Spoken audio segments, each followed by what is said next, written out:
My humble respect to Guru Mahan, Guru Piran Sivasangran, Guru Piran Nyo, fellow Jnanis.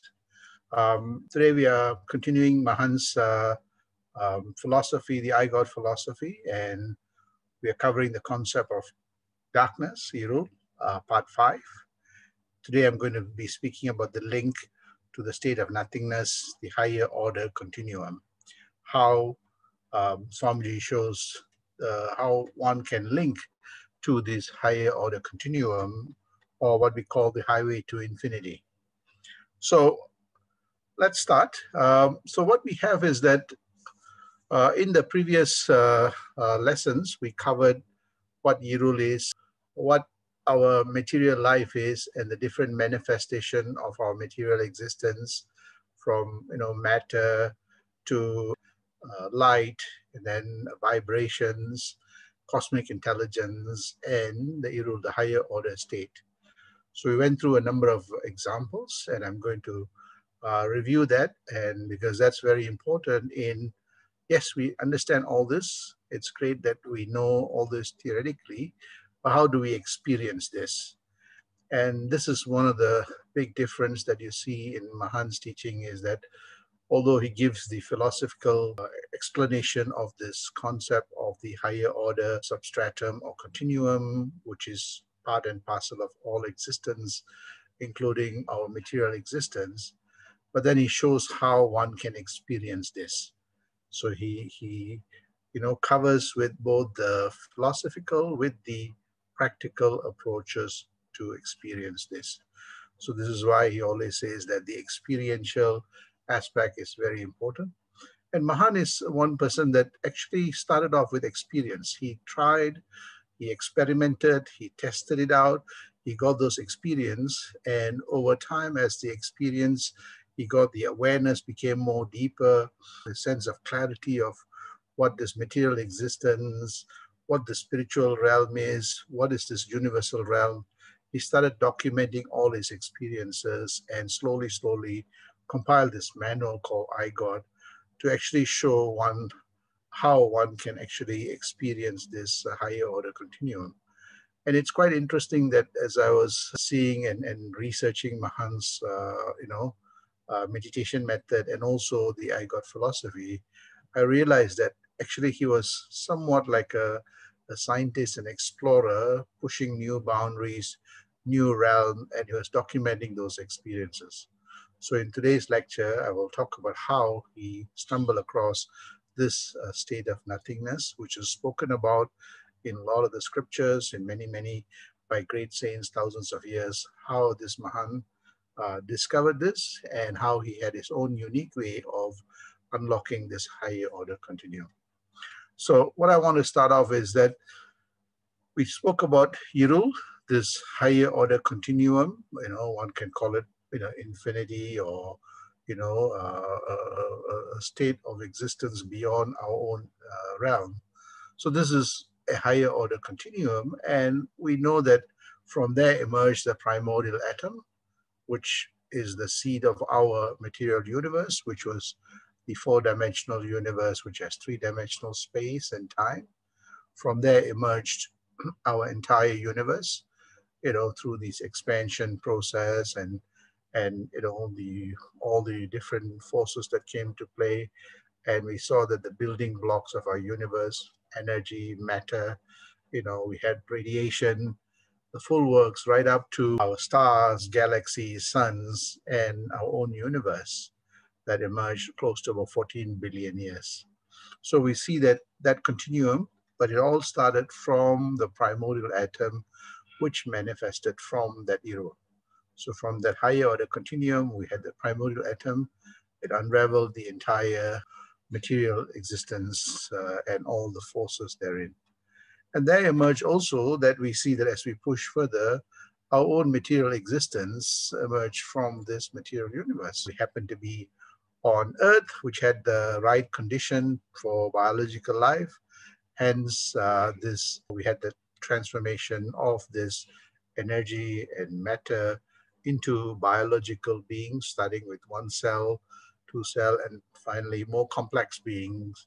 And we are one of the continuum of that complex being. And we are now searching for where all this started.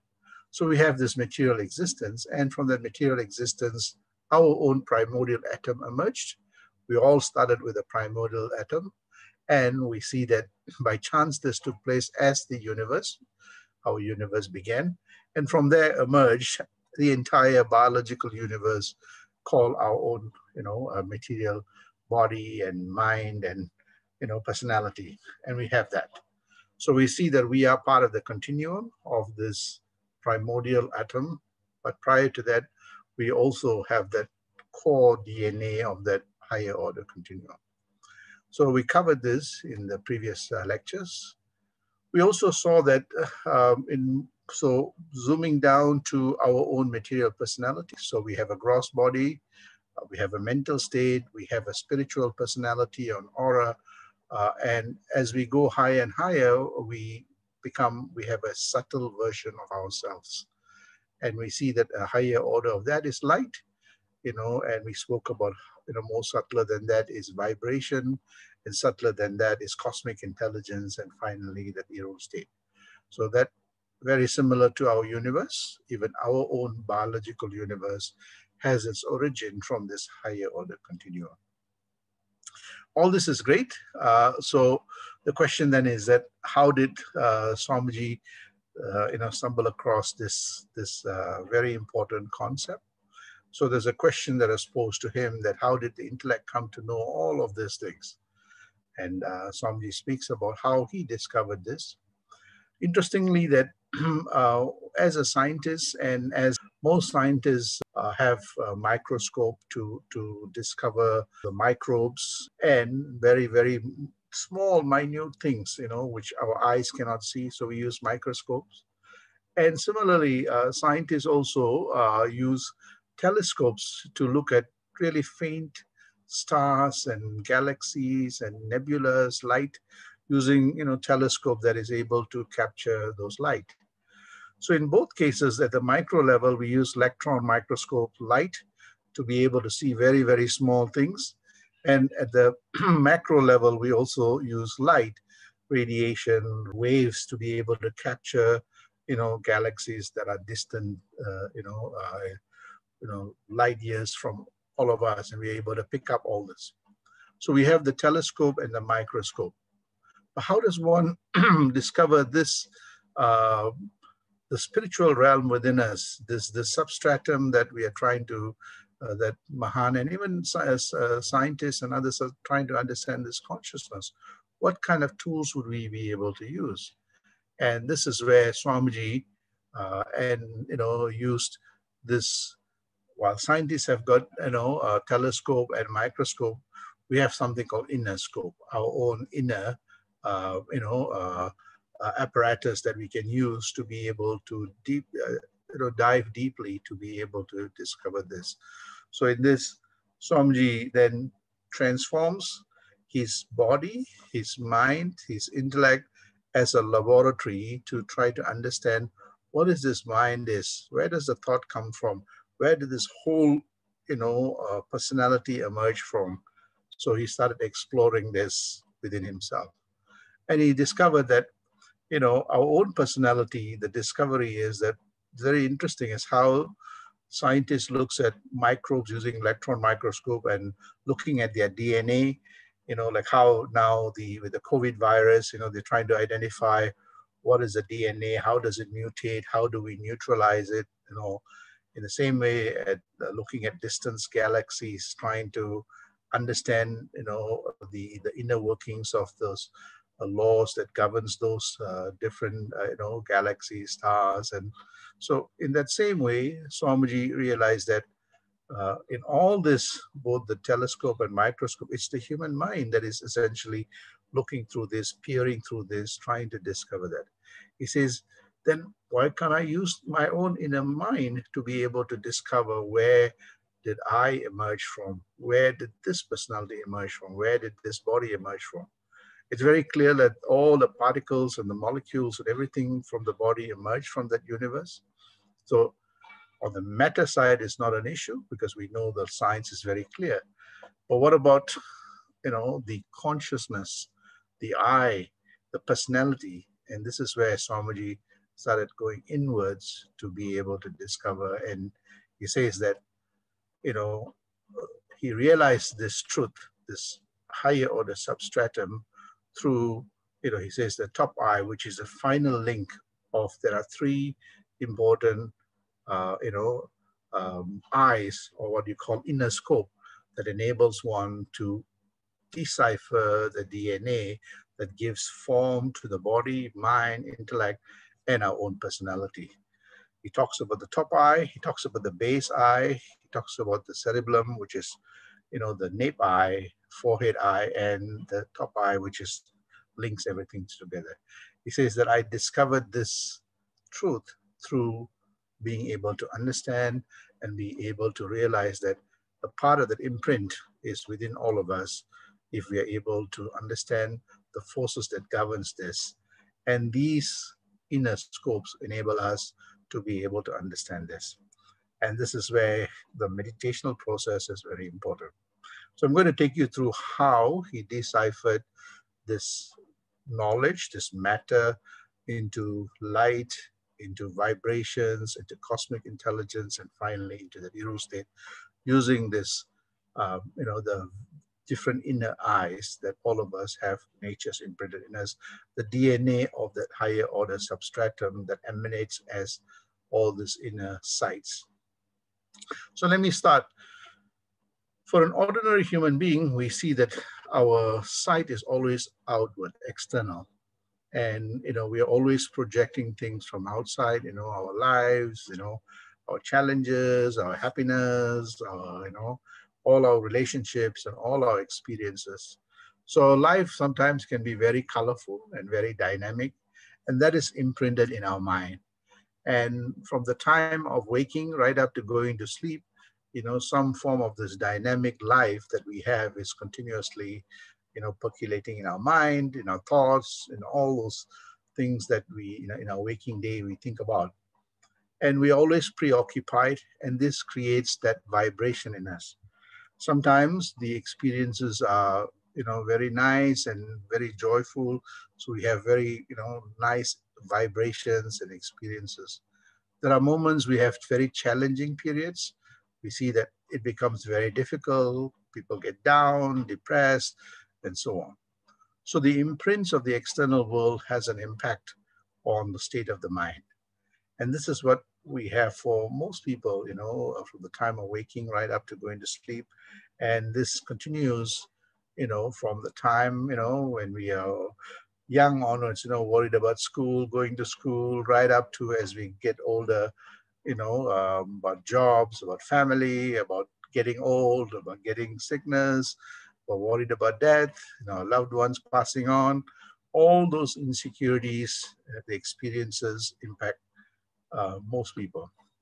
So this is where Mahan and great saints is, while the material world impacts many of us, and in some cases, with some people, it really completely cripples them. Others are completely tormented by it. Others are so caught up by it that they miss that, inner strength and inner resources in them. It's always, there's a dependence on that external world. And because of the external vibration is so loud and strong, they miss that subtle experiences and subtle substratum within themselves. So Mahan and great saints, what they decided to do was that while this material world is very important and to experience it, let's take some time off to go inner. So instead of continuously being on the external world and being bombarded, they take time to quieten that through an inner search, a subject-based search, whereas an ordinary person has an outward and object-based search. Even for, sometimes most people, even the search of God becomes an object-based outward search. Whereas for great saints and sages like Mahan, the search is inward. So the question then is that how does one go inward? And what are the methods that one can put in place to discover oneself? And this is very interesting because the word God in Tamil is kadavul. Kadavul means, kada means embark, wul means within you. So what it's saying is that to discover this God, one needs to take an inner pilgrimage, not an external pilgrimage, an inner pilgrimage. And this is what Mahan realized early on in his journey, that he needs to take this inner pilgrimage. And this is where his journey began. So he realized that to start that inner journey, there must be some element of imprint of that universal substratum in all of us.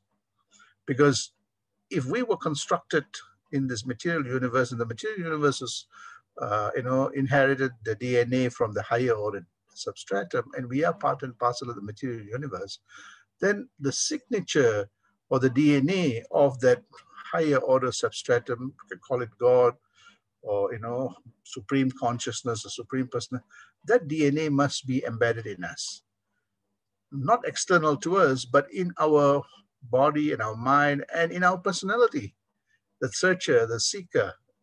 So this is where he started exploring.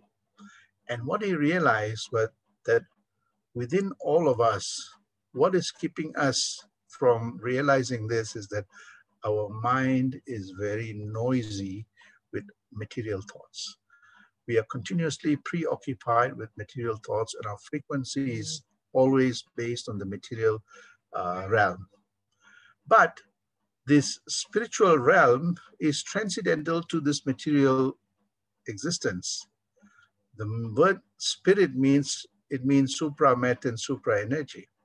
So the mind that is so caught up with this material identity tends to vibrate at the material frequency and has difficulty decoupling from that.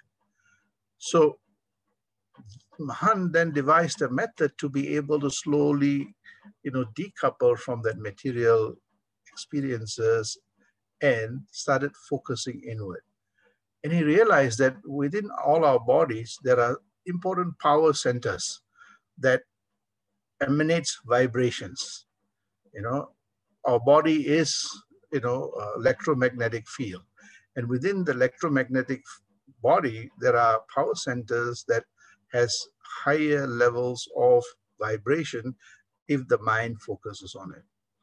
So he started then looking at, analyzing, researching, and he realized that there is an inner force that animates the body, animates the mind, and gives power to the intellect and our entire existence. So he started then, realizing that within our body, there are electromagnetic field, and this is where the concept of matter can be in the form of light. Light, a subtle version, is vibration, and vibration is a subtle version. The subtle version of vibration is the cosmic intelligence, and a subtle version of the cosmic intelligence is the higher order substratum.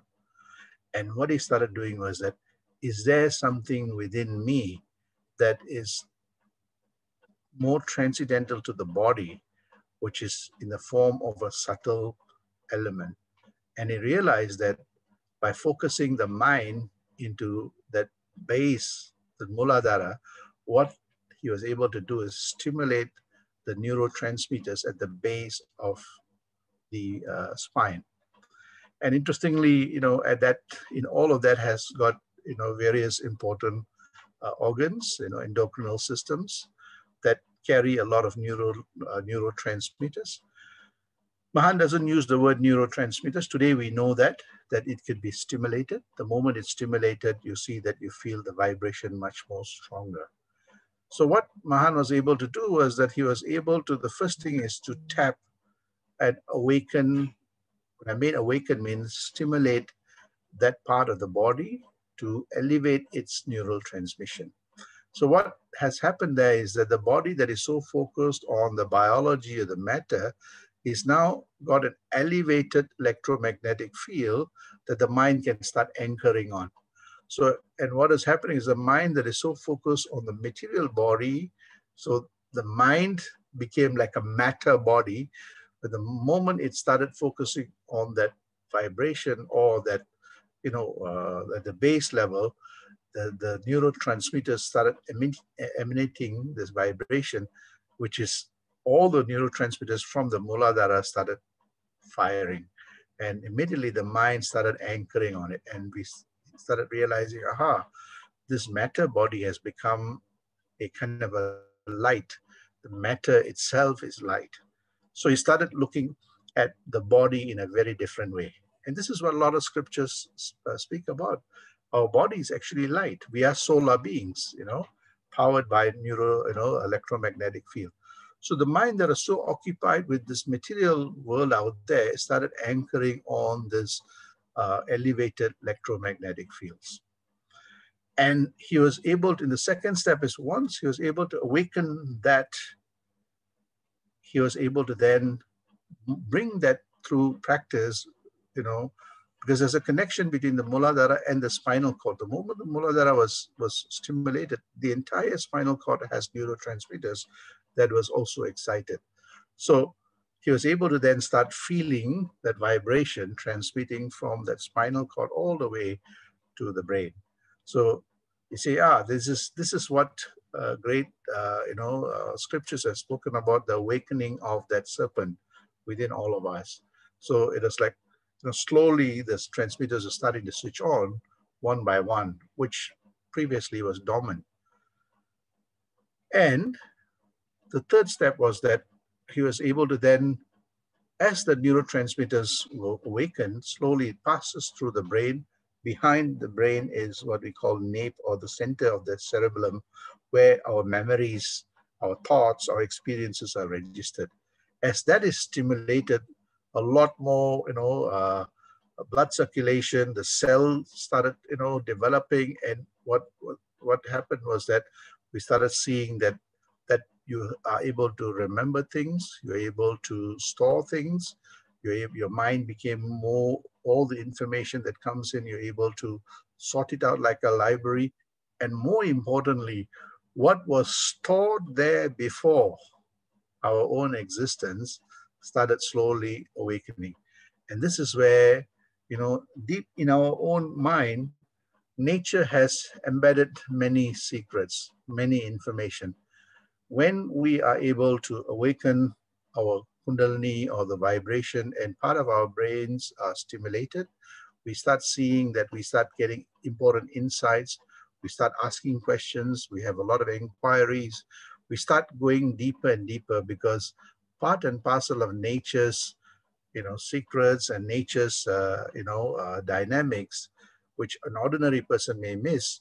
But as you start meditating these things, the library starts opening up. And this is where, if you read many scriptures, many masters, they say the moment they start practicing this, the entire library of the universe starts opening up. And you see that you start getting really inspirational, deep thoughts, deep understanding. So as this neurotransmitter starts awakening, we start seeing that our, inner memories that ordinary person would not get or would miss it. You start picking up a lot of subtle things that nature's embedded within our own body.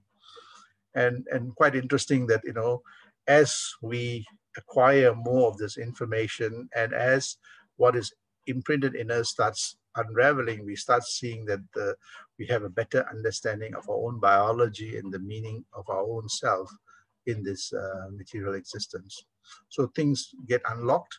So what we say that, the DNA, the divine nectar of awareness of nature and the higher order continuum slowly starts opening up.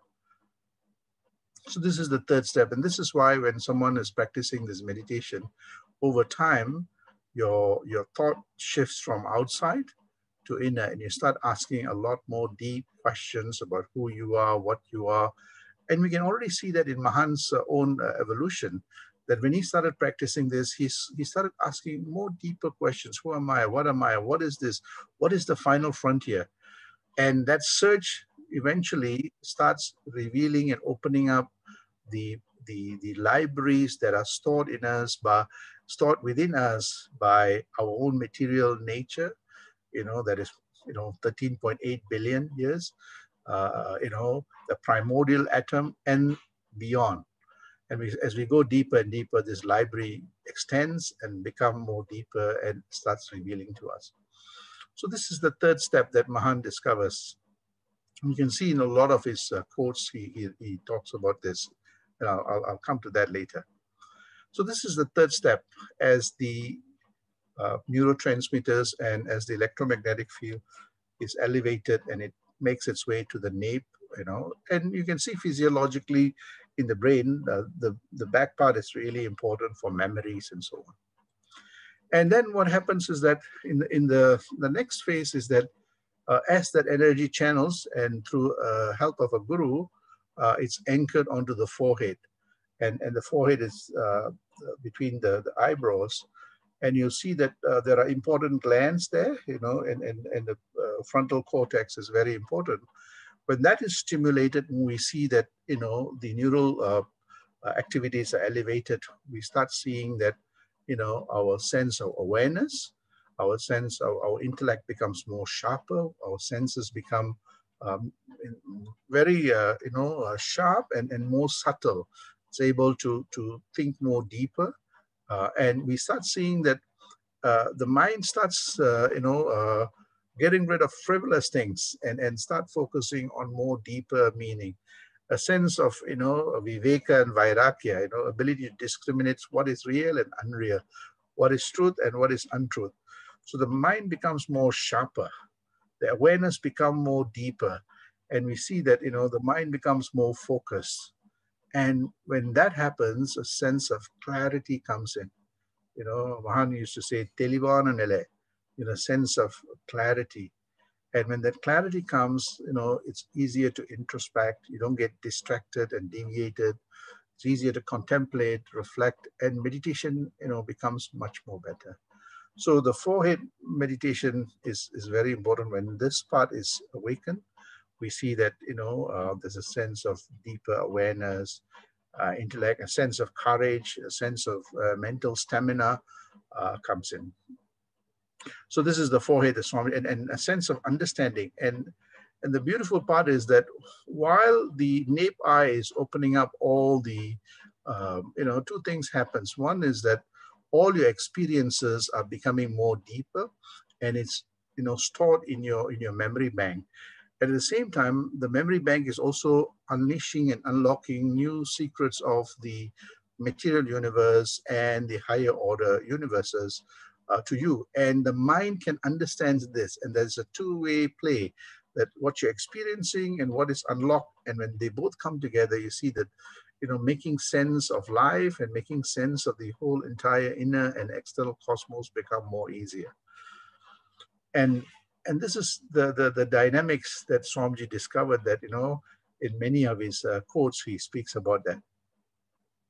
And when one practices this, one will know this, you have a greater sense of awareness, but suddenly you have a new insight that comes in and you don't know where it comes from. And you realize that, deep inside you, it has been embedded, and slowly that library is opening up as your awareness and your intellect becomes sharper and more expanded. You're able to understand, because your bandwidth of analysis now becomes more higher and deeper, because you are getting rid of a lot of the frivolous thoughts and so on. So while your bandwidth expands, you can tap more from your memory bank, and you are able to get more deeper thoughts, and you bring the two together, making sense of life, and the entire cosmos become more easier. And the third aspect, the fifth aspect, is that there's a connection. So what we saw was that in the first stage of matter becoming light, and the fourth stage is vibration, light now transmitting into vibrations, somewhat like the string theory, more subtler. And as it becomes more subtler, you can pick up more subtler knowledge. And we're starting to see this change. Our biology is starting to transform as you go deeper and deeper. And the next phase is that when the top above here is this crest eye, as one focuses there, you see that the vibration now starts giving a sense of clarity. The memory banks are opening up.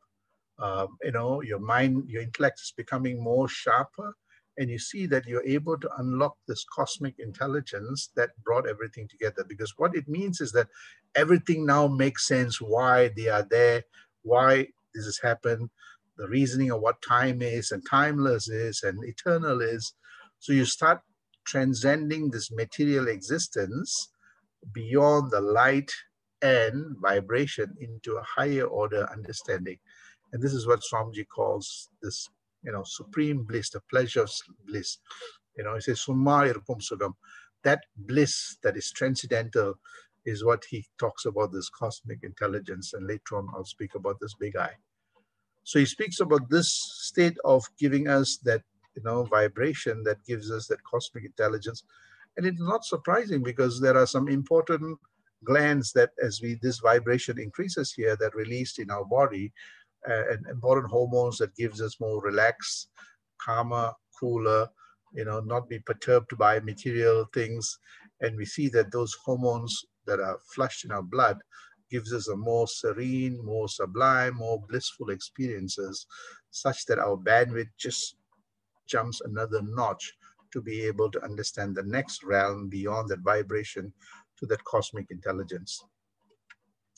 And as that is intensified, we see that, as one intensified the tapas, the meditative state, now where all of the, the base eyes awaken, the nape eye, which is processing that information and also opening up the treasures of nature and the external cosmos, as the mind is more sharper and sifting out what is real and unreal. And as we have a little bit more sublimity come, our bandwidth jumps at a much more faster pace, that we see that we are able to come to a serene state, even transcend that cosmic intelligence to that higher order continuum, this Erul state that is transcendental to everything. So Swamiji speaks about this state, and one who practices this at the deep level will know this experience. And finally, you see that as that meditation intensify, we realize that if you see the picture here, that while this focus, our mind is all focused on our base eye, nape eye, third eye, and press eye, all this is great. It's giving us the blissful experience, that, glimpses of that higher order of existence.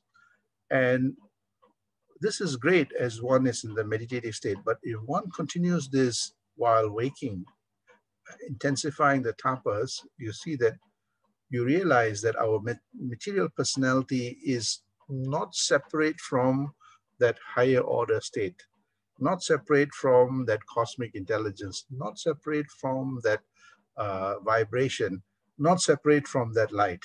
They're all interwoven.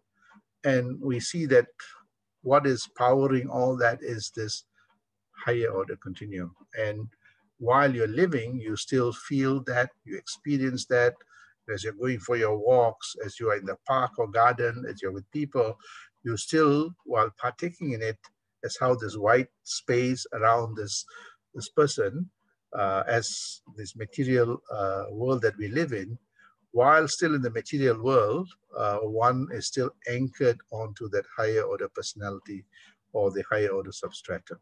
So they're not perturbed by it. As a matter of fact, they see that by experiencing this inner realm, the white space has got a lot more, vibrancy and a lot more value. And finally, as they push intensify their meditation, as Mahan did, you see that even that material existence disappears. The material personality just falls into that. There's a merging process that takes place, that one realizes that one is part of that higher order continuum. This is what Swamiji talks about, the I God state, the state of union. The state of yoga means this state of existence where we are actually the higher order continuum. And it can come through only through this meditative process that Swamiji discovered. So most scriptures, most books would have talked about it theoretically. This Mahan actually devised a method of how to enable the mind to anchor from outside to the inner vibration. So from matter world to that light within all of us that emanates as our electromagnetic field, diving deeper down into vibration and deeper down into the cosmic intelligence, and finally to the higher order continuum that all of us experience in that deep sleep. But now in that meditative state, we experience this while our mind is not asleep. Our mind has a merging process, and the mind recognizes that merging process. In sleep, the mind goes to sleep. Here in the meditation process, the mind slowly merges as that, and it understands that merging process. So we see this experience that Swamiji talks about on how one can, transform their mind, their intellect into a laboratory to take this inner journey to be able to discover this truth, this higher order continuum, which he talks about, the zero. So this material personality merges with the higher order continuum. This is what Mahan calls the I God state. And so to summarize, what we had was that in his earlier sections of the book, he talks about, the threefold nothingness, physical, subtle versus mental, astral, light, sound, cosmic intelligence, and Erul. He then devises a method to actually experience that. So theoretically, it looks okay, but now he wants to experience that. And this is where the meditation is the experimental process that he put in, that he was able to transform the body, and he realized that the state of the body is actually the mind that gives it meaning for the body. And transforming the mind from a matter mind to that of a more subtle and subtle until attaining that higher order continuum. So the theology was, tested out through his experimentation. And interestingly, Mahan actually learned this meditation, experienced this, researched this, and through that meditational process, discovered this entire truth. And he started writing this experience. So you see that, he writes in the book, he says that, if you see here, he says that in the flames of the tapas of awareness, right? That means intensity, I attain my own self. He's talking about the self is actually that higher order continuum. And again, this is a very nice quote, which he says that by looking pointedly through both eyes, by steadying in one eye, that means most often our eyes are, external eyes out. He says, I'm anchored in one eye. That is my inner eye, my inner eye. And he says that I veered. Veered means I moved that crest eye, that vibration from the crest eye, the essence of embryo. Essence of embryo means the birth of everything. This is the primordial he's talking about. You see, the primordial vibration that was anchored here was moved, from that third eye to the crest eye by veering at the crest eye. That means I took that vibration from here and I moved it to my crest eye. I attained my true self. So he shows that how this energy or this force that is embedded in our body, he was able to transform that. It is in the form of light into vibration. He was able to anchor it into his third eye and transform it to his crest eye. And by doing that, he was able to go much more deeper to that cosmic intelligence and to the transcendental state. He says, I attain my true state. My true state is that the higher order continuum, which is the state of, what he calls big I. Sandosham.